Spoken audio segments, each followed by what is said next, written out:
Should the Packers try their luck with Jordan Love this week? Is the Packers going up against the Bears? Aaron Rodgers, Mark, talked on the Pat McAfee show on Tuesday, I think it was, about how he said, if I feel okay, if I'm ready to go, I'm going to play. But, at what point in the season should the Packers just let Rodgers go on IR and actually give Jordan Love that opportunity to take his chance and show the Packers, not just the fans and not just the league, but the organization, that he could be the future for this team? Surely, and I get what Aaron Rodgers is saying about the whole fact as well. If we still have a mathematical chance, we can give it a go, but they have to win their next 5 games and still hope for favors. Like, they're in the dire straits here. So if it isn't this week, when? And what's your general thoughts, Mark, about this game in Green Bay, or sorry, against Chicago this weekend?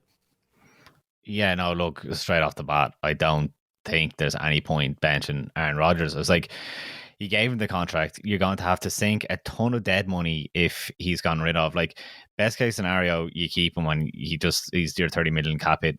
If you get rid of him this year, it's going to be like 100 million in dead money. So like, it's not doable, and it's not like he's the sole problem. Like, look, the whole retirement thing once upon a time was because he was unhappy with his own power, I suppose, within the organization, that, they didn't get him the wide receivers, yada yada yada. And then, like, he did get the power, so I think that kind of sorts him.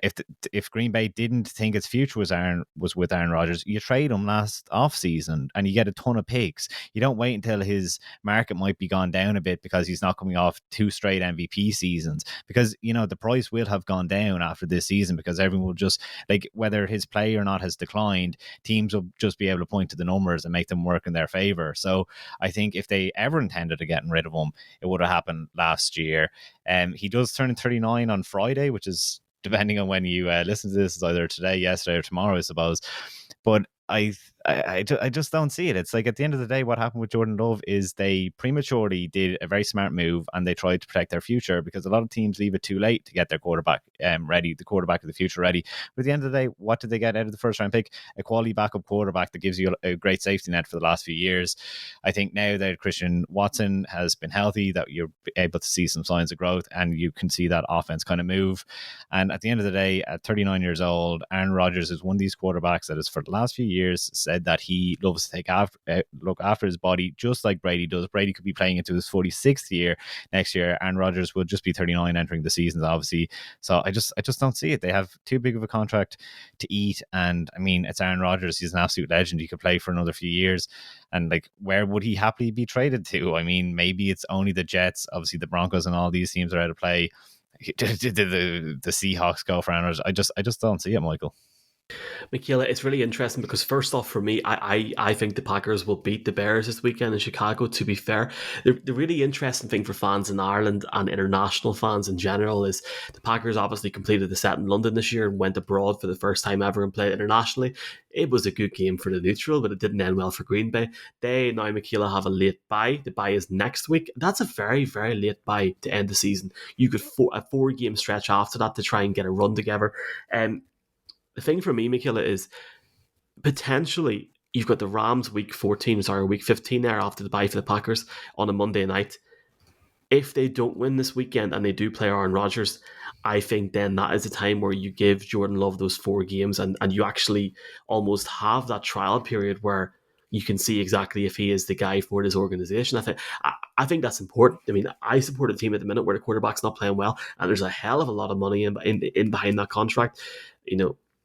If I had a situation, or if my team had a situation, it's the Broncos, in case you're listening, folks, had somebody that got in the backup, I'd like to see them play. Like, there's no point if you're not going to make the playoffs.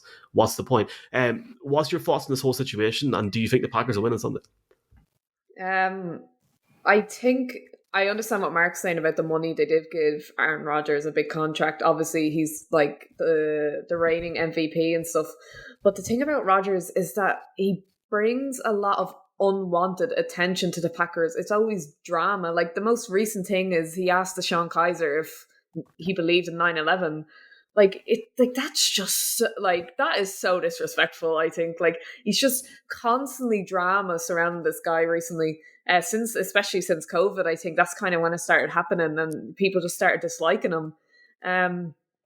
I think it's a good opportunity now for the Packers to play Love, because they kind of have they could have the kind of excuse, oh, Rodgers, he's questionable. Like, I know we said that he has good scans, but we all know players will say, like, they want to play, they'll play through anything.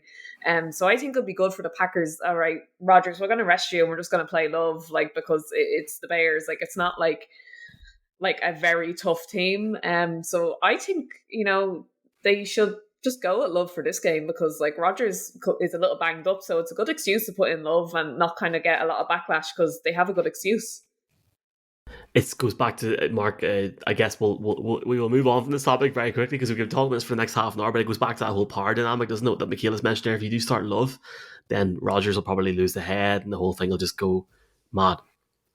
Yeah, no, and look, at the same time, it's like, well, if you're thinking of moving on from Aaron Rodgers because he's, not your well, why don't you test him out in the last few games as well to see what he has now that he does have Christian Watson? The offense might start to.